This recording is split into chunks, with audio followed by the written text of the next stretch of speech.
Hello, everyone. I'm David Ivory, and welcome to Montgomery County Community College SRT Master Class. Yes.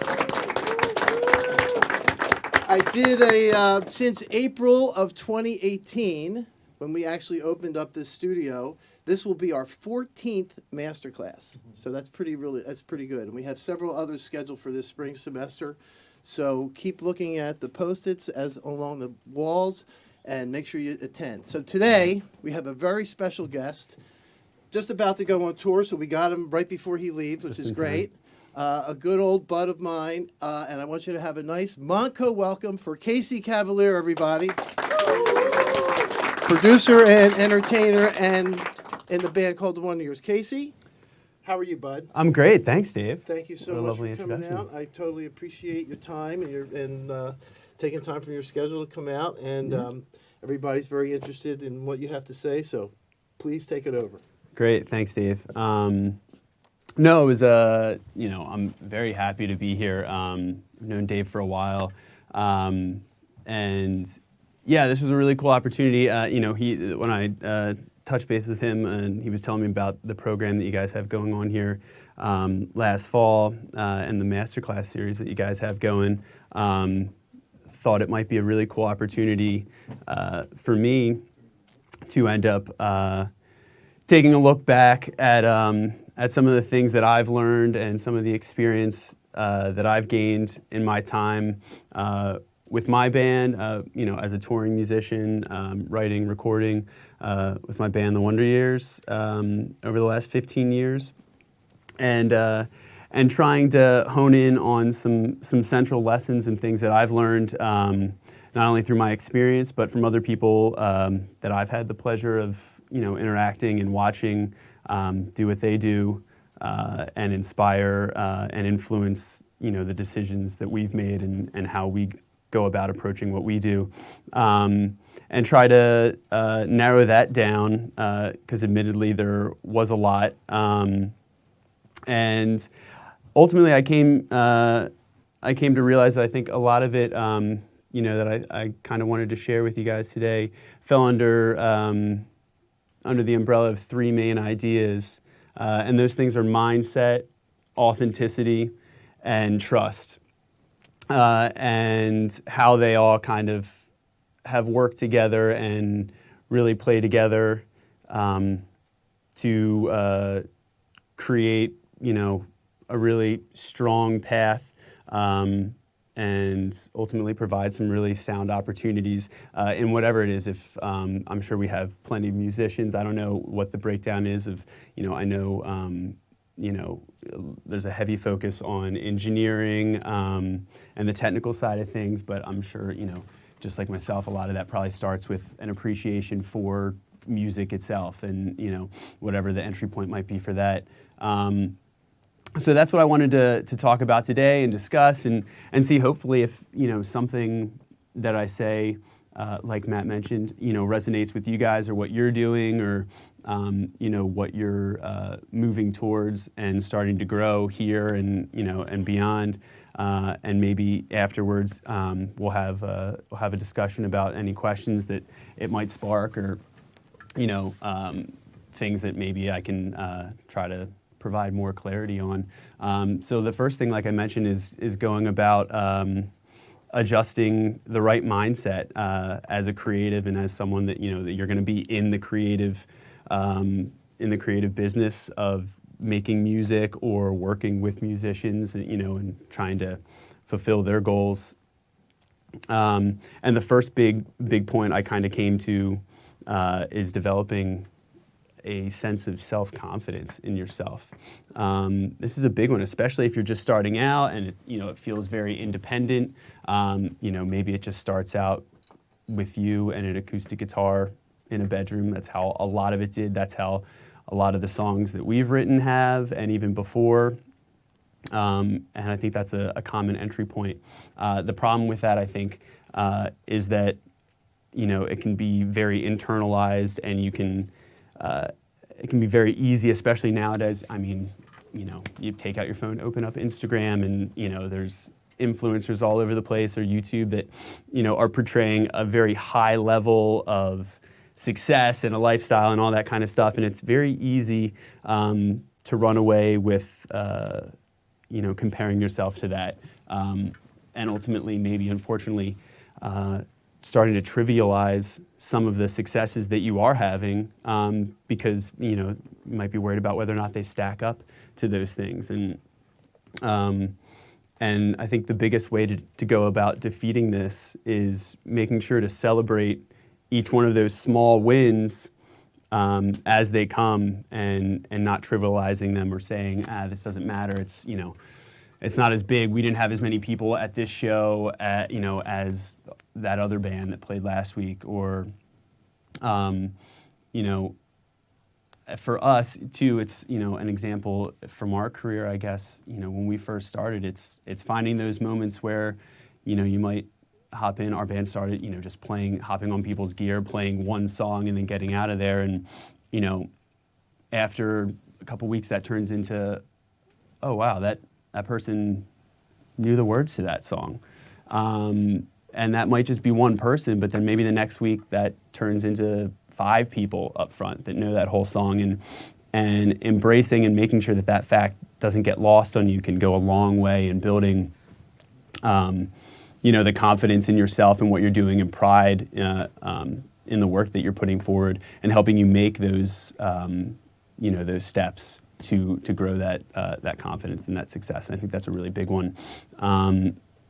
And that plays right into the next thing that I wanted to talk about, which is maintaining a focus in aspects of what you're doing in your career that are really going to pay dividends, that are going to make an impact, and not letting your attention span wander to things that you can't control. There's a lot of stuff out there and a lot of outside influences that you can't control. You can't control, as a musician, how somebody's going to digest the song you put in front of them, right?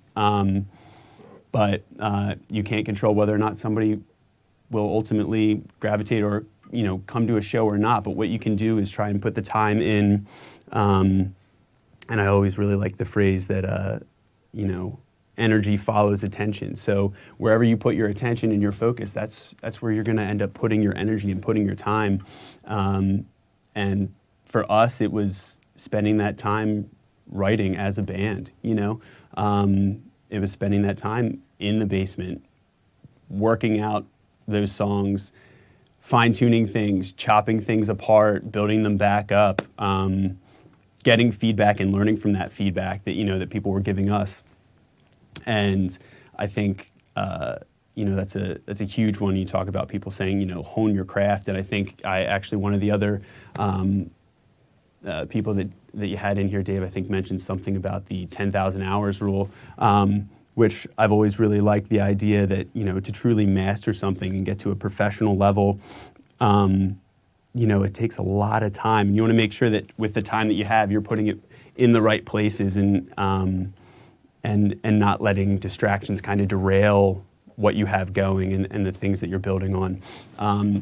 And the next thing I think is a really big part of approaching everything you do with the right mindset, whether you're a musician or would be providing a service in the audio world, producing, engineering, is keeping an understanding that you really have to stay vigilant and attuned to the opportunities that are around you that are going to come your way, and knowing how to take advantage of those.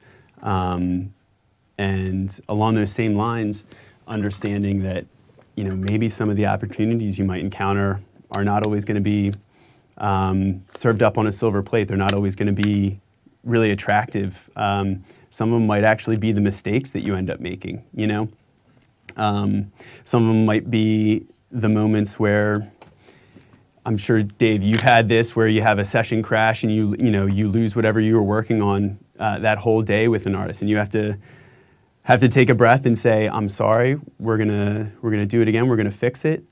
But then instead of learning, and taking that, negatively and letting that completely deflate you, being able to turn those moments around and say, well, the next time I do that, I'm going to make sure I build into the cost of this session an additional external hard drive and back up everything, every time we close down a session, or invest in some sort of, cloud-based audio sync software, and ultimately making the work you do for your clients that much more valuable, and learning from that mistake and passing that on, and making your business stronger. And, along the same lines as a musician, if you're going to bomb shows, we have, I mean, hell, I've had moments where I've had to swallow my pride because I've straight up fallen off stage in the middle of a festival, right? But I could have said, man, that was embarrassing. I don't want to finish the set, right? I just want to go hide backstage. Walked around, finished the set, took a beat, and said, okay, cool, what did I learn from that? I learned, A, if it's dark and I can't see the front of the stage, I'm not going to play around going out in front of the monitors, right? I'm not going to take that chance, or try to be proactive about that moment and come back and say, hey, before we go out, let's make sure the cabling downstage is tidy, right? Looking out for yourself and others, and internalizing that and moving forward. And I mean, still to this day, I'm probably a little bit more anal about cables and a clean stage than some, and it's because of those experiences. It's because of those humbling moments where I've had to learn from that and use it as an opportunity to better myself and grow, in everything we do. Maybe the biggest aspect of approaching how you think about things, and from a mindset standpoint, that we as a band and musicians, especially all of us, growing up just down the road from here in this area, is fostering a sense of community, because music is not a one-man show, or it's not an independent thing. It's an interaction. It's a reaction to something that you put forward, from somebody else that internalizes it and connects with it, and remembering that flows throughout everything you ultimately are going to end up doing, and that's gonna be a large portion of the successes you have. You're going to want to be engaged with people, that believe the same things you do, and people that have a completely different perspective on what you're doing, and how things can be done and should be done, because you're going to learn from that sense of community, and that community is going to be there to support you when maybe you're having a tough time, maybe you're having writer's block, and it's going to be the musician next to you that's going to give you an idea and illuminate something that's going to keep you pressing forward to finish that song, that's going to keep you moving forward, in developing your business, and going to keep you, keep you on a positive path, through the times. If, you're ultimately, a lot of you are going to, go out and look to start your own business, or, work for another studio or something along those lines. And there are going to be times where you're going to have to rely on the inspiration that you've fostered from the people that you've surrounded yourself with in this business, to push through those times where, maybe you're looking for that next gig. Maybe you're unsure of, what lies ahead. And maybe there's no money coming in, and it's tough to support yourself, and you got to go out and, find a side hustle or a side gig to get you through those moments. But that's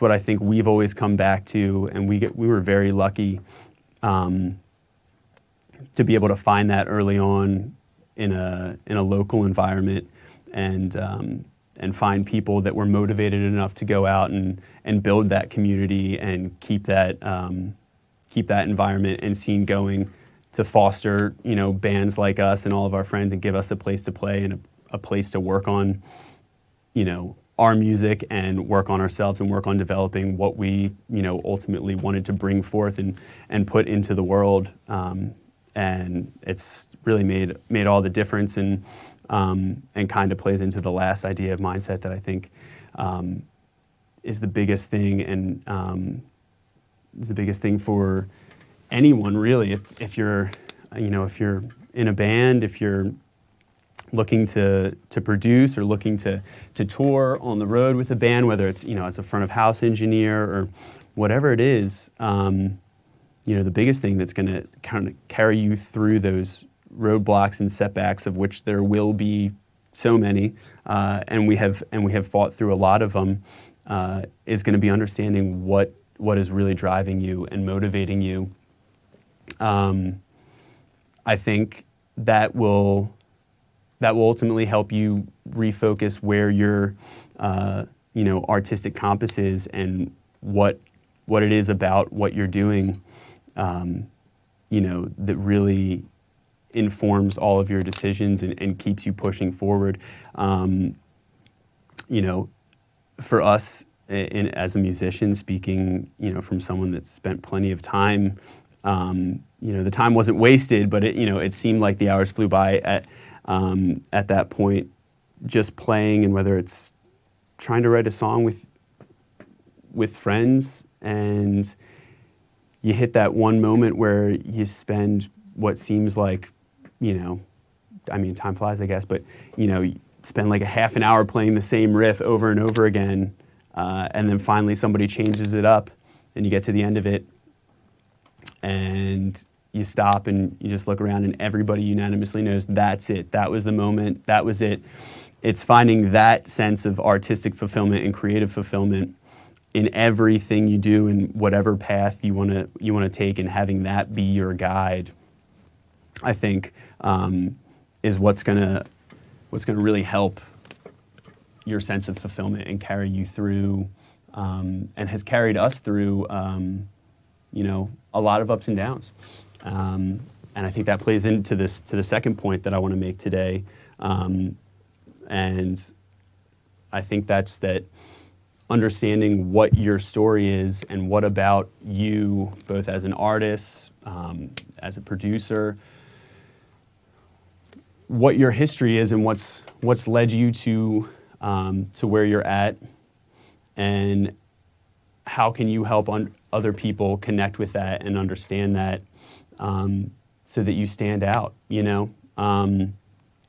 We spent a lot of time in the early years. I mean, our band didn't start out as a serious endeavor at all. Actually, it started out as from a rather lighthearted approach. It wasn't this. We did not set out saying this is going to be the band. We're going to make it. We're going to be here doing this for the next 15 years, and this is going to be the career. It was actually just an afterthought. It was for fun, and we wrote a song in about an hour. And we looked around, and I looked at our singer, and we said, "Well, what are we going to write lyrics? What are we going to write about?" And it, ultimately it came back with, it'll just be a joke, right? Who cares? We'll write about Buzz Aldrin, the poster boy for second place, right? Not take it too seriously, just have fun with it. And so that played into our first, full length that we ended up writing and put out, which was, a string of songs with that same, rather lighthearted comedic approach to it.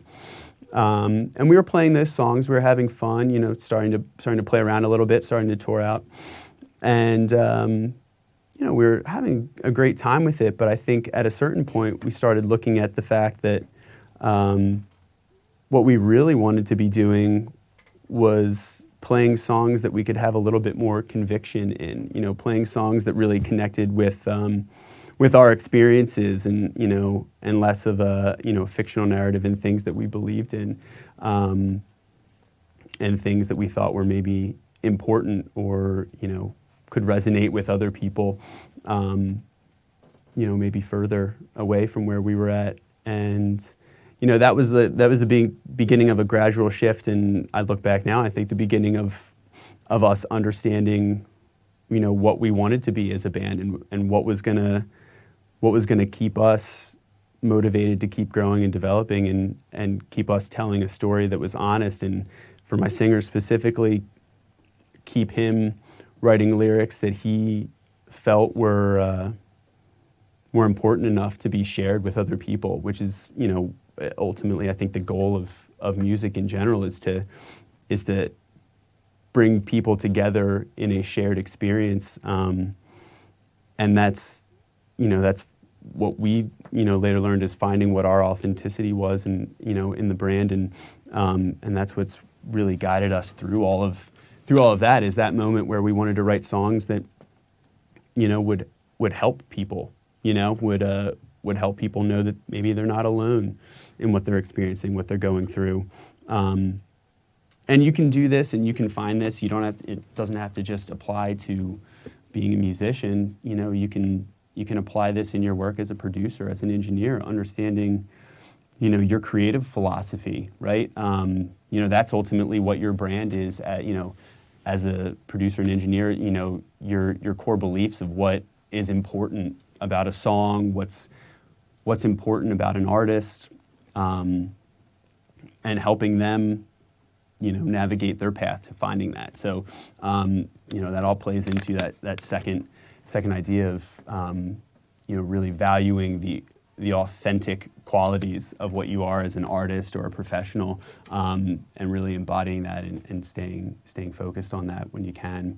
And that's going to kind of lead to the third point, which, as I mentioned, is the idea that trust is something that you see everywhere, not just in music, but I mean, any industry, but specifically being in a creative industry where the goal is making and supporting those that are making art.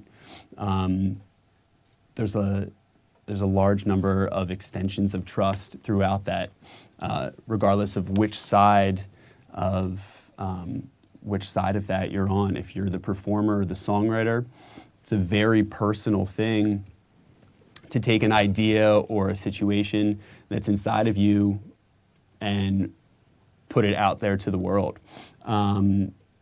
If you're running a studio, if you're sitting there and tracking someone, you have to find a way to let them know it's okay to trust you, that you're gonna hold those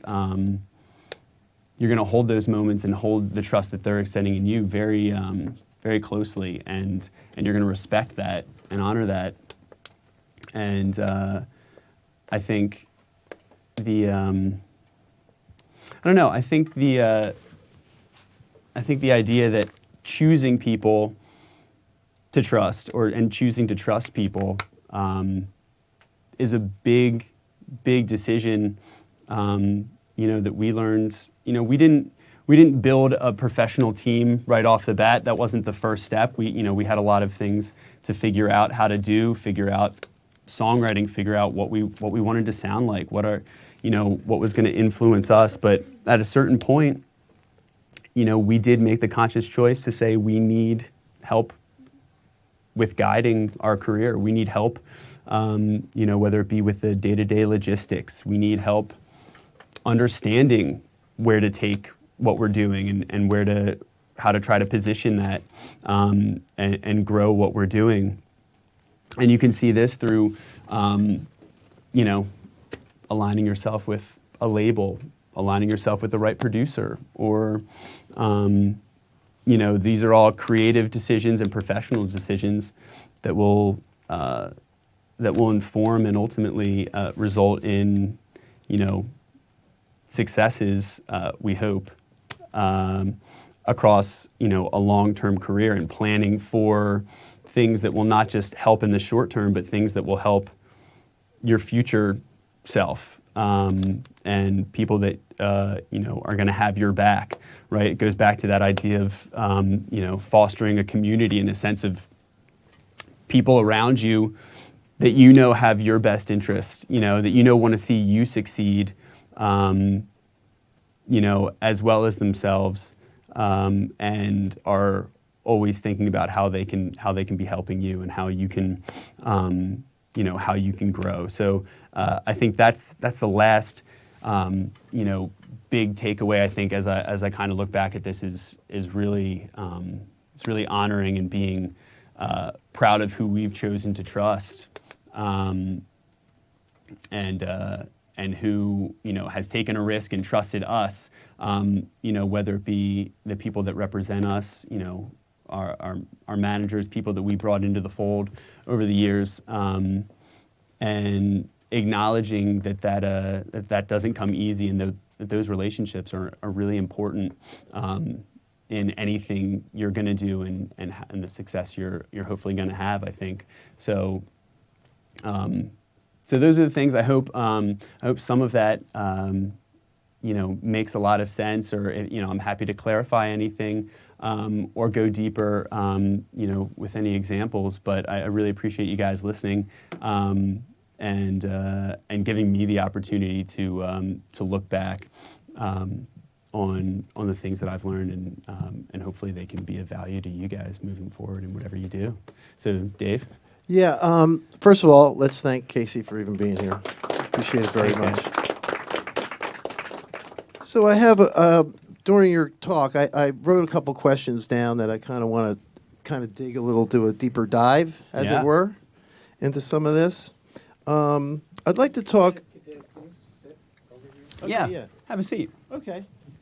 I'll have a seat. Here. There we go. Oh, he scares me. Okay. Again, thank you. This is a really great opportunity, not only for us, but for our students and everything else. And I hope you guys really kind of get this, and please ask questions, because that's what it's all about. Yes. To have somebody here with all this experience, current knowledge is extremely valuable. So I wanted to, as I said, I wanted to do a little deeper dive in some of the things you were talking about. First off, let's talk about your timeline. Yeah. So I don't know if you know that or not, but Casey was an intern of mine for a little bit. That's right. So that's kind of where it all started. So why don't you tell us a little bit about your timeline up to now? Sure. Because, of course, you're a producer. You have your own studio. So. Yeah. Well, I mean, going back to that. So I guess it was interesting. So my dad was a musician. My dad. So I think, that bug bit me pretty early on. And I was lucky to have parents that were willing to put up with the noise and support it, which is a big thing, too. So I started just like most, playing guitar, learning songs, strumming power chords, and nothing like a power chord to get you going, I'll tell you. And from there, I think, early on, I mean, even as young as probably like 12 or 13, myself and actually current bass player Josh, we've been playing alongside, respectively, bass and guitar for like over 20 years now, which is pretty crazy. So we started out, playing a band, playing, mostly covers. I remember a rather ambitious version of "Closing Time" by Semisonic was in the set list at one point, along with many others. But that was the first version of what it looks like, interacting with other musicians outside of just concert band in junior high or whatever that was. That was the first time there wasn't somebody there directing, saying, "Here's the sheet music, you got to play it," or "That's wrong, you didn't practice." Go, whatever. You're all on your own. We were all on our own, so we had to give ourselves some direction, and we had to pull from our own tastes and our own experiences and influences at that point, even at a young age, to say, like, no, I kind of want to do it like this song, or like, oh, well, that's a cool idea, but what if we did a fast beat behind it instead, or whatever, and had to evolve that sense of creativity and trusting ourselves and finding and developing your idea of arrangements. Yes, which we talk about all the time. Yeah. The arrangements are super important. Yeah, no, absolutely, and going back to what I said about trust, learning how to lean on other musicians and other people, was a really formative point and really important. Even that young, and then that actually ended up leading to, so we wanted to record, right? And ended up being lucky enough to be put in touch with a guitar player and extremely talented artist by the name of Greg Howe, who had lived in the area and had a studio at his home. And I still, to this day, am not quite sure. I think it was just a friend of a friend that that had played with him on records. But found ourselves there at a studio at a very young age, mind you, and we very quickly learned maybe we were a little over our head, and we're maybe, informed as such in a very kind way. But Greg, as a world-class guitar player and musician, saw something even at a very early stage, a potential in the songwriting or performance, or maybe just, heart that we were trying to put into it, right?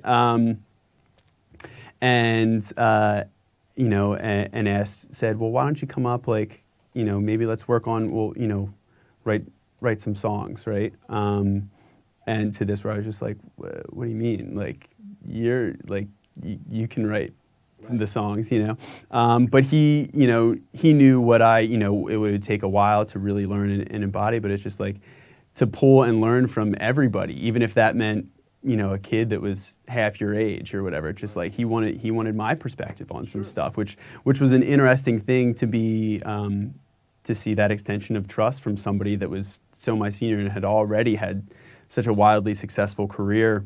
And that moment did a really big thing for me. I think it brought me one step closer to realizing, oh, maybe this is possible, right? Which I think is like a big hurdle to overcome, especially when you're starting out from nothing. And let's be honest. A lot of it is like, well, you should always have Plan B. You should always make sure you do something else. So it is, once you do get that approval and that understanding, it's like it's a home run. It's a big confidence builder, and that kind of goes back. That's why the very first thing I dove into and thought about was, what moments gave either us as a band, with Wonder Years early on, or even me that early on, where maybe that wasn't the say all and be all. I didn't wake up the next day and be like, I'm going to do this for the rest of my life. But it brought me one step closer to realizing it's like, hey, maybe there's something that I can explore, or it seems still really far away, but maybe it's a little closer, and I start to see, what a path into that might look like. So that was a big thing. And then, of course, I had the pleasure, admittedly, I was maybe even a little too young back then to really, appreciate the opportunity I had. But, hindsight's always 20/20. And so that's why, you guys have, by the way, any of you here have a great resource in Dave and the people around you. It's like, so just, knowing that and, maybe probably should have taken more advantage of it at the time, but okay. It ended out. So should they? Yes, that's what we're getting at here. Learn from my mistakes is what we're saying. So that was a big thing too, where I think working with you the little bit that I did and getting to see that process, I think touched on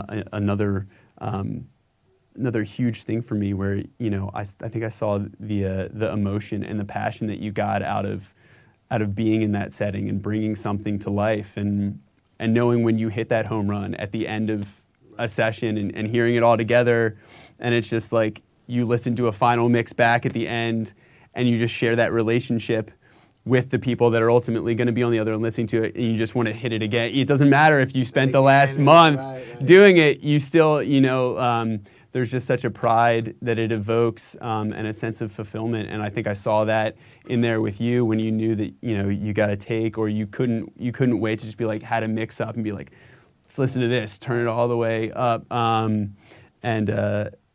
And I didn't realize what that was at the time. I think that's what I realize now. It's ultimately that sense of drive and fulfillment, in the work itself.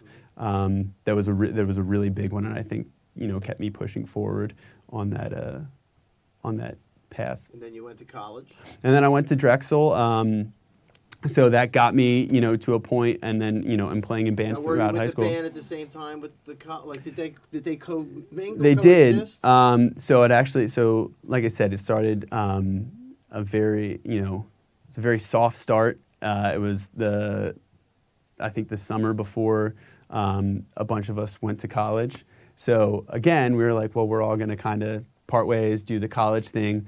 All of us had been playing in other bands at that point, and so we weren't putting too much stock in it just yet. We were like, well, we're leaning into this. wrote a song. It ultimately just ended up being, something that we thought we were going to have a little fun with.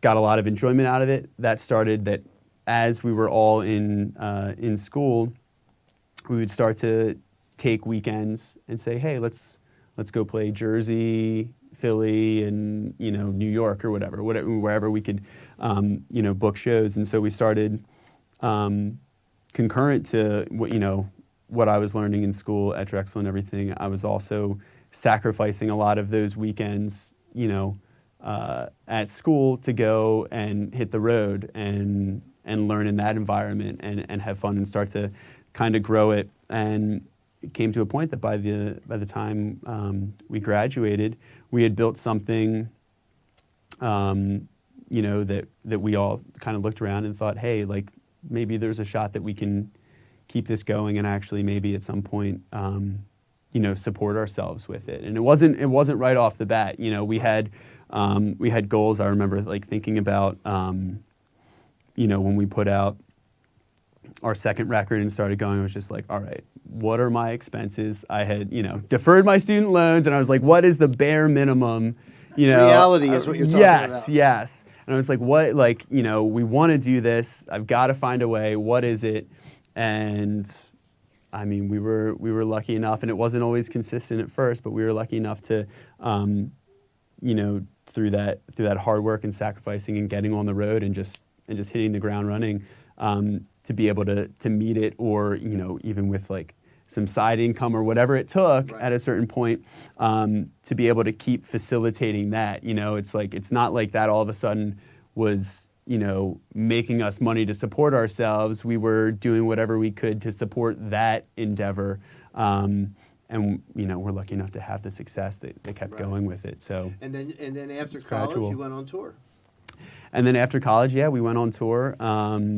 And for a while, it seemed like we just wouldn't stop. We did it a lot. There were years all that over we were, the world. Yeah, there were years that we were pulling like, across the last decade, like 8 to 10 months collectively or more, out on the road. Some of those were, whether it was like going out to LA for a month and a half to record, and then going from there, flying straight to Europe. So it was a lot of time, spent away from home. And it takes a lot too. It's like I think about it, it's never exactly what you pictured it. If you had asked 14-year-old me what it would be like, to play professionally in a band, and in both positive and and pros and cons, of course, but. I'm sure it exceeded your expectations, and also on the other end of it was things where I was like, this is the things that people don't know about how this happens, right? How this business works.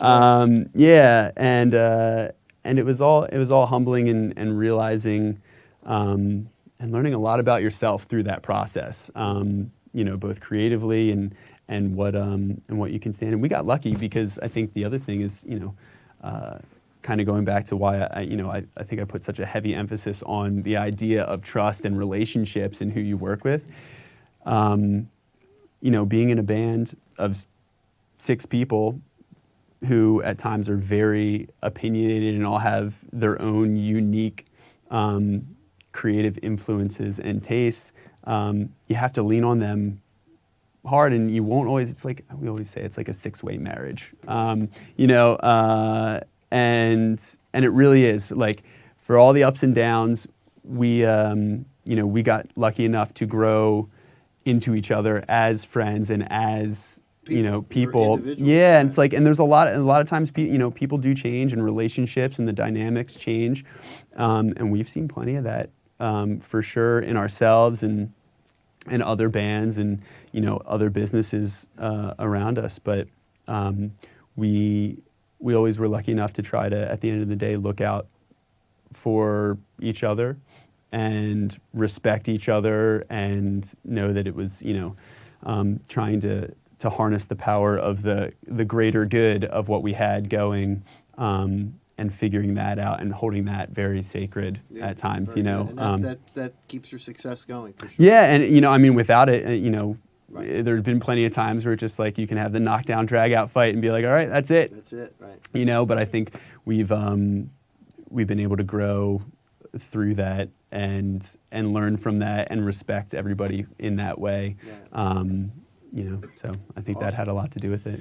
Talk about a little bit about making records with producers. Yeah. I'm sure you had, and again, 6 individuals, 6 different ideas. You have a producer. Oh, yeah. Why don't you talk about, give us a good experience and a bad one if you have. Sure. If you have that. I mean, we've had a lot of really good good experiences. So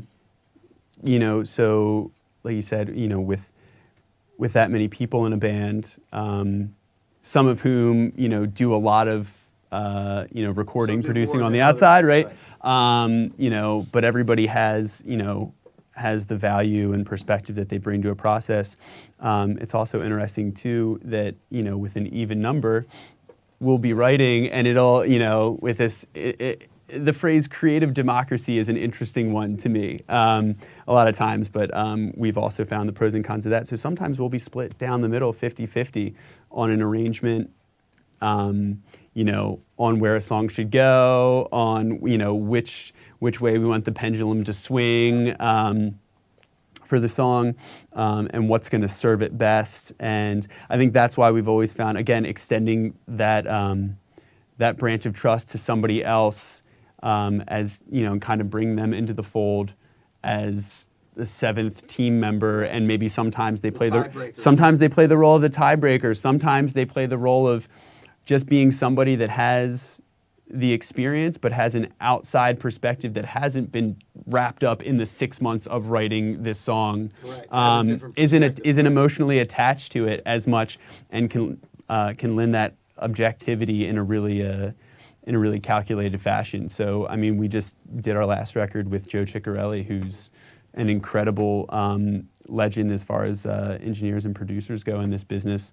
And, he saw, I think, early on that, the best way and what we really had going, and I think this is, lends a lot to people that are really good at what they do, and understanding that their job is maybe not to force an artist into a certain box, but to look at an artist or a band and say, this is what this band is doing really well. This is, this type of authenticity that they have. Maybe sometimes they haven't fully realized it yet, right?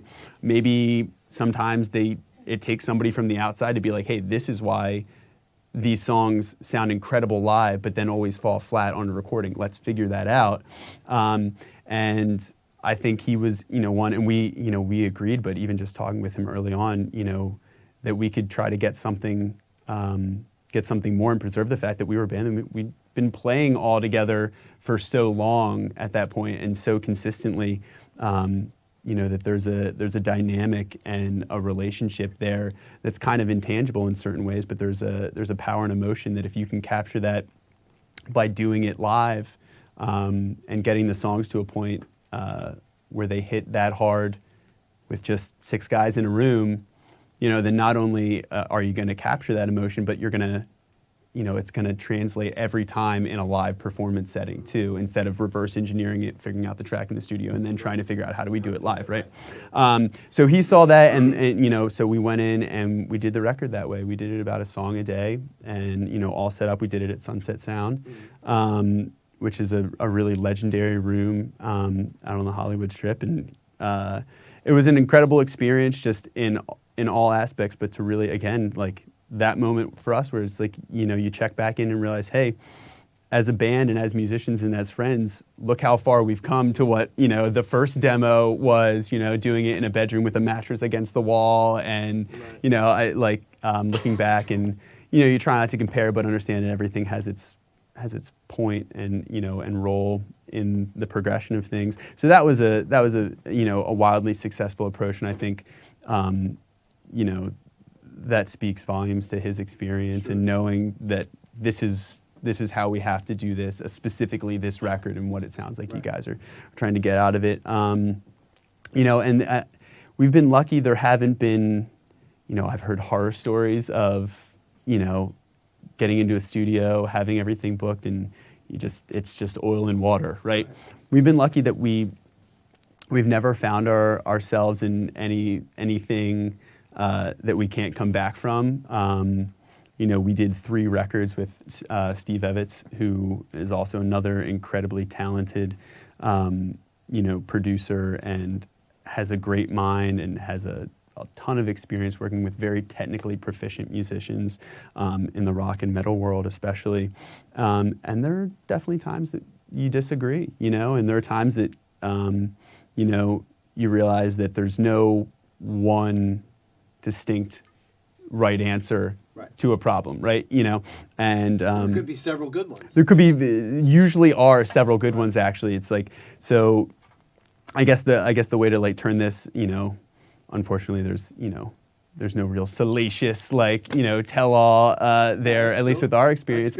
But what I will say, I think, is having grown from that and had those experiences, especially from inner band dynamics with writing and going through pre-pro, we've come up with a rule where we always try something at least twice. Once, because if it's different, you'll probably hate it just because it's different initially. And the second time, maybe there's something that's like, okay, well, let's actually give this a chance and say, I don't really like it, but if we were trying to sell this idea, maybe I should adjust to do this. And then what happens the second time? And maybe it's not quite there yet, but maybe somebody else is like, well, that gave me an idea. What if we try that again, but then incorporate this, and then I'll go back to doing what I was originally, and you work your way there. And there's a lot of those kinds of compromises that I think we've learned are really helpful in getting us through those moments where there's like a disagreement and we might otherwise have some sort of creative stalemate. And that's where pre-production really comes in. 100%. Yeah. Pre-production with arrangements and getting that all together. I always say that if you're going to do a project with a band, if you're starting here and you're pulling the fader down for the final mix here, you don't start recording until here sometime, because you have to really develop the sound and all that stuff way ahead of time. Yeah. To really kind of get that. And then let the magic happen once you know all that. 100%. And I mean, I know, this is, I think and I even, kind of embodied and learned some of this from, people with your experience.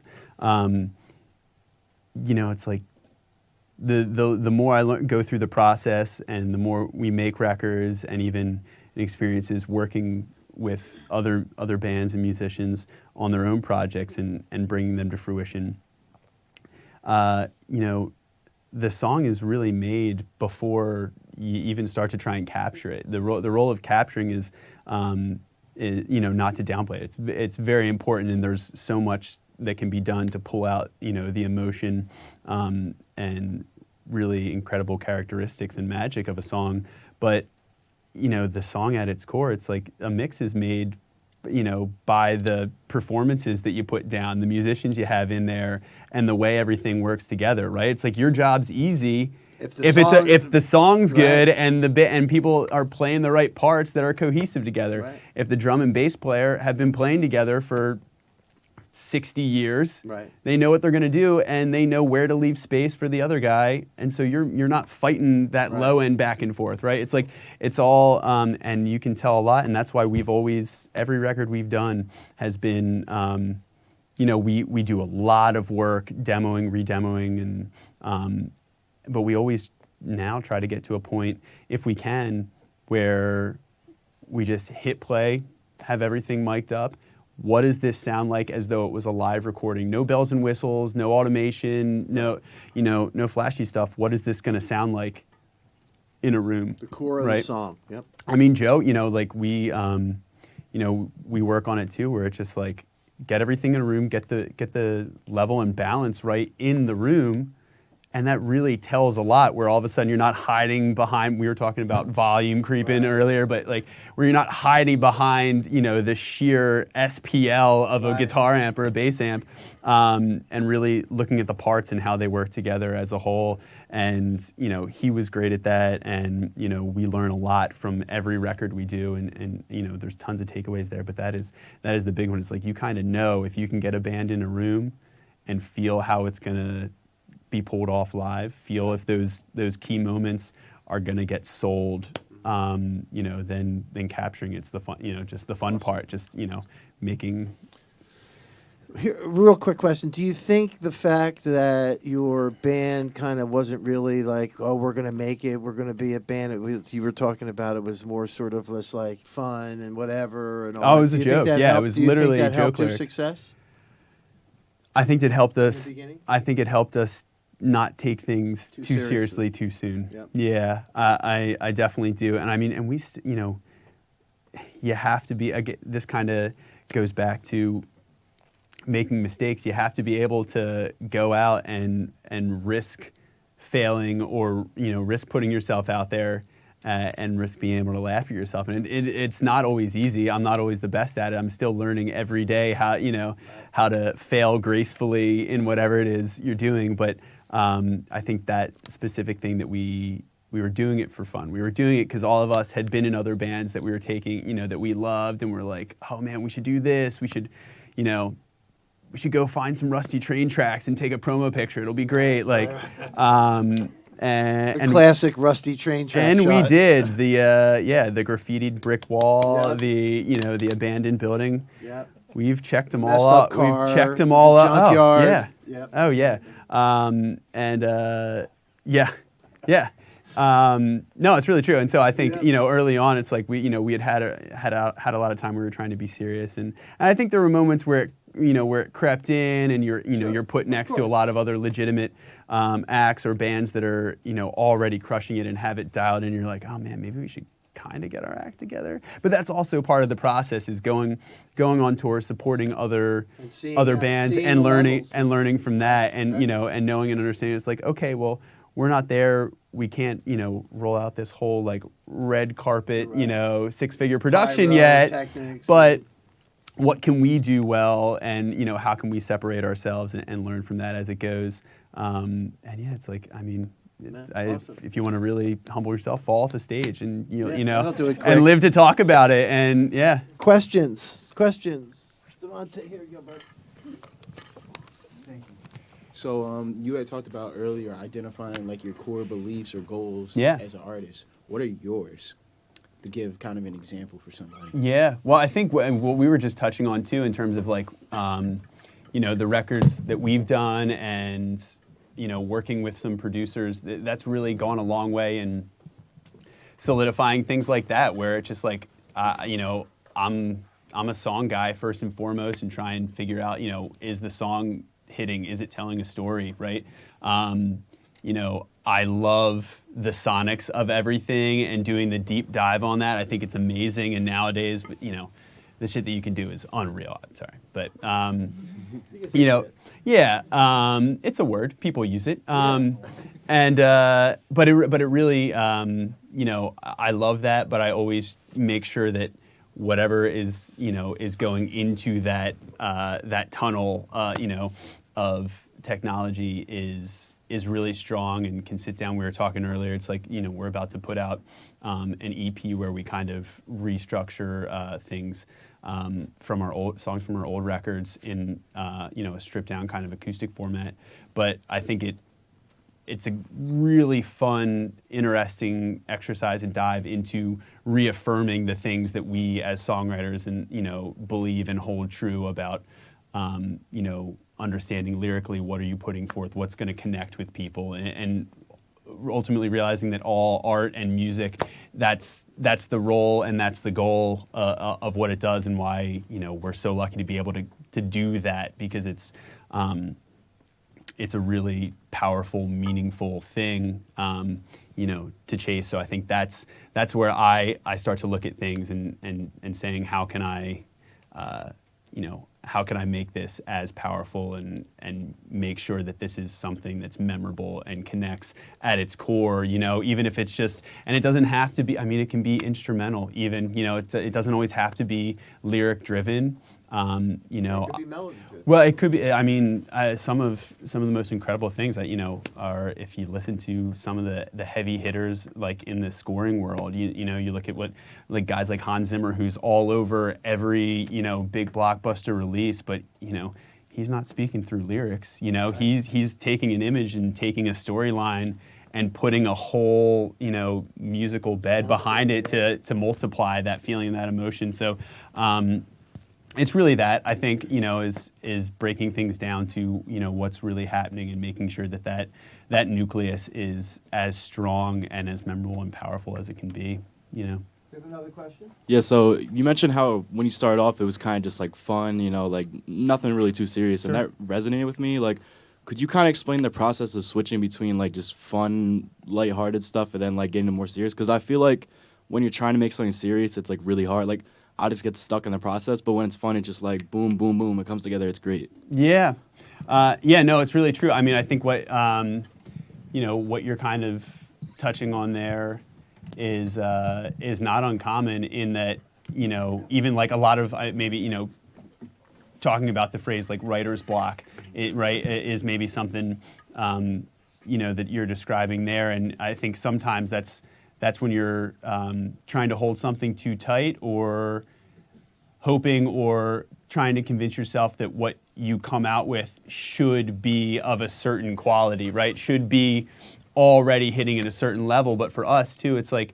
talking about our first record or even before that, the first songs that we were writing, I think now especially having that much time and seeing, how much we've grown, it doesn't flip on a switch, and understanding that whatever song you write, finish it, because the process of finishing it, you'll learn and be able to look back at it, and only then can you start to have that feedback from yourself and from others, and know that, like I said, making mistakes, not that every song is a mistake, but not holding it to such a high standard every time early on, and letting that progression happen and that development go is, I think, it being lighthearted at first. It was about, oh, cool, we love these songs, but we want to go play, we want to get on tour, we want to get on the road, and that helped us learn that element and that side of it, because we were, we all grew up playing local shows, right?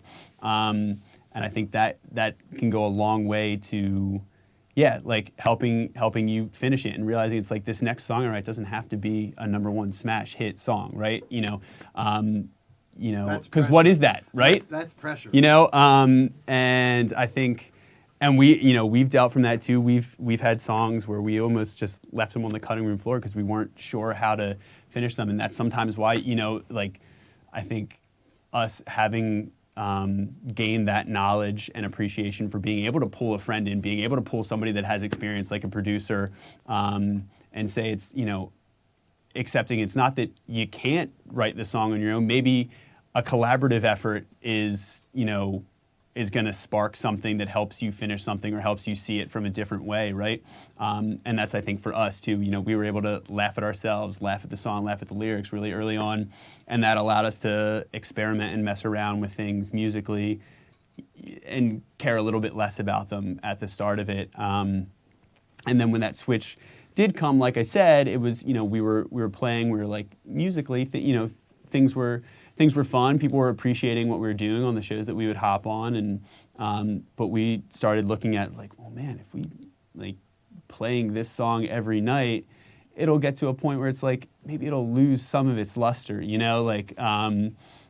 what would it look like? I think a lot of the pressure specifically came on my singer, because all of us we were playing the songs that we had written, having a good time, jumping around, acting like idiots. But for him, I think it was just like, it was kind of, being up there on a platform where you're like, oh man, okay, well, like now I feel like I'm kind of doing this like weird stand-up comedy thing, juxtaposed with this, and it's like, so I can't, he was maybe starting to wonder and like maybe look for a way to bring some of, his authenticity and his artistry that he had. He was, always like a really gifted writer. So that started the transition where we were like, well, what do we know? And him as a writer being like, well, what can I bring to the songs that we're writing that's maybe a little bit more real, the experience that I've seen, the things that are around us. And that'll, songs are littered with real names and, and people that, that we grew up with. And that was kind of the transition where we, started writing what we knew, and ultimately it's like the music started shifting to mirror some of those themes and relationships over time. It wasn't just a calculated, we need to go make the most earth-shattering, groundbreaking, record. It was gradual, and it was it was something that I think mirrored our lives and our growth as people, and the experiences we had with people around us. And your audience could relate to that. Yeah, and I think that went a long way too, because it's They like grew up with you. it's that connection. They're growing up with us. They're going through a lot of those same things. They're seeing those same things that we're talking about in our town, in their town, and so. Max. I just had like a question about like your writing process. Mm-hmm. You said that there's like 6 people in your band. So my question is like when you're writing a song and like one of your bandmates brings up an idea, do you encourage like that idea and like push that through like what you think he would like or she, or I'm not sure, or do you try and steer it in your own direction, so or like in the rest of your band, like bandmates, to kind of grow the song as like a band, or what I'm trying to read, When somebody brings in a song. Yeah, Yeah. I think I know what you're saying. and or like really, do you encourage them, or does everybody put their own ideas in? I mean, I think initially, like talking about encouragement, that's a big one, and we haven't maybe always been the best at it when we were younger, but through the years, I think it's making sure that you maintain an environment where everybody feels like they can bring something up. That sense of trust that I was talking about, it's like, and I think a lot of that is gained by, instead of, if somebody says, hey, I have this riff, right? Instead of immediately being like, I don't like that at all, right? Maybe you can approach it as like, okay, well, what were you going for? Like, how were you hearing that? It's like, maybe, I'm having trouble, thinking about, where that would fit into this song, or, were you seeing that as a completely different idea that, maybe it's a new song altogether, or, that's interesting. We should definitely record it, but I don't know, maybe we'll find a place for it, but maybe it's not this song right now, right?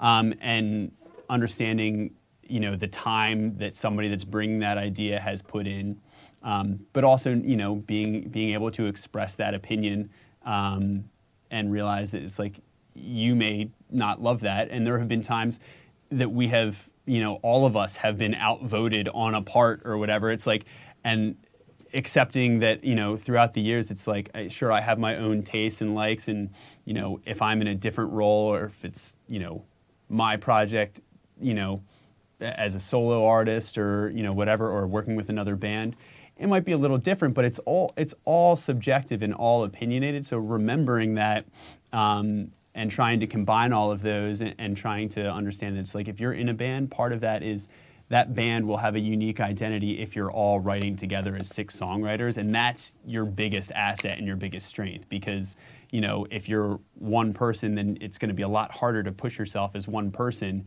But if you have 5 other people around you that have a body of other ideas that are helping move you or push you, maybe that thing that you don't see just yet is actually maybe going to help you grow and help you see something. And I've had that a bunch of times where there's songs where I'm just like, I don't know, I don't hear it, and then I get back and it's like my favorite track on the album we did by the time it's all said and done. So following that and trusting the people that you're working with, and making sure that that you're in a position where everybody feels like they can be heard and valued, even if you do disagree. I think it's Trust. yeah, it does, and that's why it's it's such a big one, I think. So trying to guide it maybe into how can it work together, saying, hey, I have this, say our singer is like, oh, well, that's actually interesting, because that's about the same tempo and in the same key as this idea, this like little melodic idea that I had that I've been singing. Like, maybe we can try and marry those two, and not distancing yourself right off the bat, because you never know what'll come. So we always like bank any idea that we have throughout the process, even if it's just like a quick iPhone demo, or hooking everything up and just capturing like 15 seconds of it, just to make sure. And there have been times that we went back and we were like, how'd we forget about this? And that's like the missing piece of a puzzle that finishes off the record or something. Hi, Hey. my name's Natalie, Hi. and I have a few questions. You kind of touched on it on the last one, but so in your band, do you have like certain roles, and like how did you guys like unlock that like productivity? Like, do you always have like certain things you go to right away to be the most productive? And how does that on a business like level? How do you work that out like between 6 different people? Yeah, it's a very good question. Yeah. So I don't think there were, there weren't necessarily defined roles other than to say, clearly playing drums, you're gonna, be charged with holding down that end of the, the battle. Or it's like playing guitar, probably going to be doing something, coming up with a guitar accompaniment, or maybe like songwriting from that side of things. But it really has evolved, and everything that we do creatively, there's a different catalyst for every song, and sometimes that can be as simple as a lyric that's just an idea, and us trying to sit down and formulate and search for things that we have and ideas that we have going that maybe support that or could lend some weight to that. But it's been ever changing. It's been ever evolving. Like I said, I think it goes back to we try and look at songs as a song, and less of you have to play this, you have to play this. We've been really fortunate to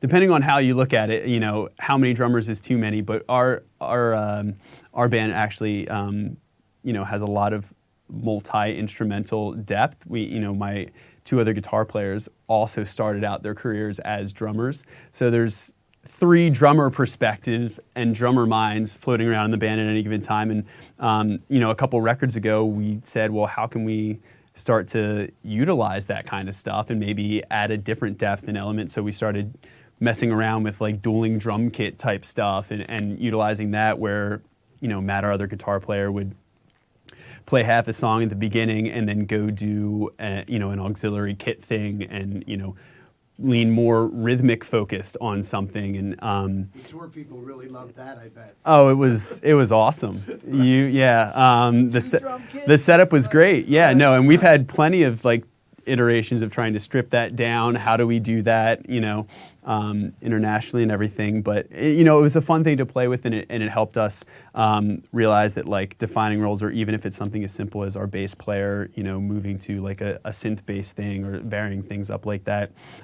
So nobody, it's really, it becomes a team sport in terms of like, cool, if this part is here, how can we get that covered live, or who can play that to really fit the bill. And from a business end, this is a tough question, and every band has to figure that out. Every group of musicians, I've seen every iteration of some of them are just like the one person is the creative driving force, 100% behind everything, and they just do their best to go out and find people that they know are great players, that will give the songs and the live shows what they need.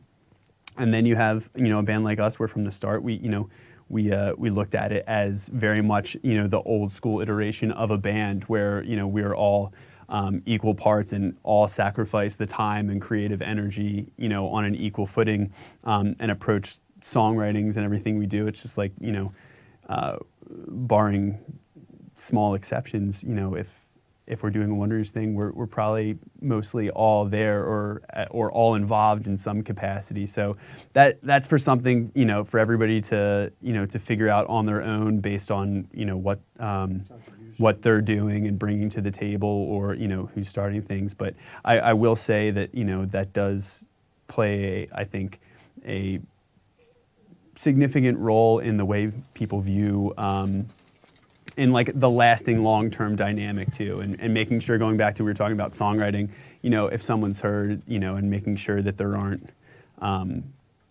odd feelings that start to brew and fester if, somebody feels like they're not being heard or not being appreciated or valued for what they are contributing. So trying to do your best to Just real stop quick, that. before we're just about done, just about what you're doing now. Besides your touring, you're ready to do this acoustic show. Now you have your own studio in Jersey. We'll just talk a little bit about that real quick. Sure. Yeah. So, so me and 2 friends of mine put together a small studio space that's actually in an existing studio complex that was over just across the bridge in Blackwood, New Jersey. That could be looking for interns. yes, the question has been brought up, and it was ultimately it was forged out of the fact that looking at what the modern like recording industry is, and everybody is finding a way to facilitate some sort of demoing process, or even finding access to larger scale studios, but we started realizing that we were working with a lot of younger bands, not only doing our own music obviously and looking for a place to finish that off, but wanted a space that we felt could work really well in conjunction with a freelance mindset. You've gone and worked out of a number of studios over the years, right? And a lot of those are still around and still exist, but also the culture is becoming a little different, where there's so many artists out there that don't have the large scale recording budgets, Right.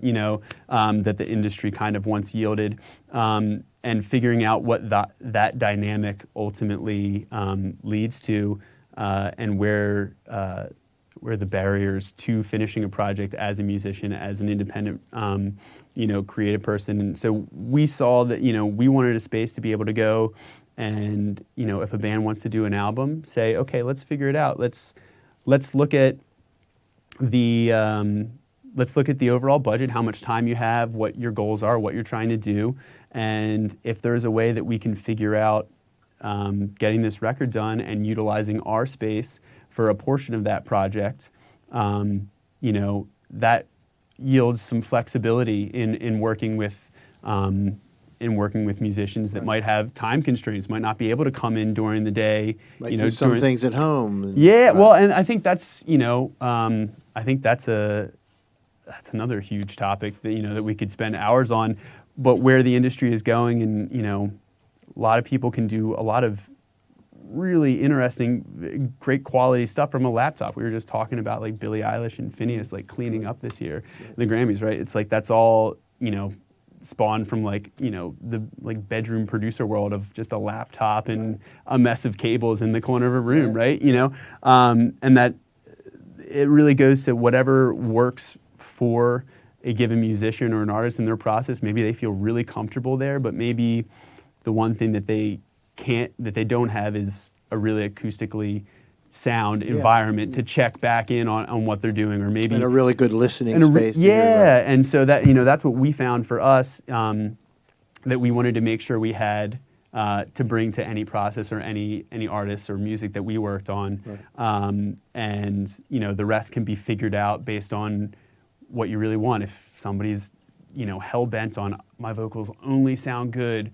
Right. on a 67, right? It's like, okay, well, let's go find that vocal chain. Right. We will make sure we track vocals there, but then we're going to have to figure out a way to get the rest of the project done. There's Right. a lot of other stuff that goes into it, and maybe we can, balance and offset all those things and kind of work more creatively from a production and almost project management style. So that was where, our space came into play, and the idea of why we ultimately wanted to, just have a spot of our own where we could do that. We could do a lot of that overdub work, a lot of the pre-pro work, have a spot that's not a huge multi-million-dollar facility with all the bells and whistles that can kind of be sometimes expensive and also a little overwhelming and tough to book too, and tough Right. to schedule, and get time in there. So, so that's what, what we were ultimately looking for with our space, and something to help us,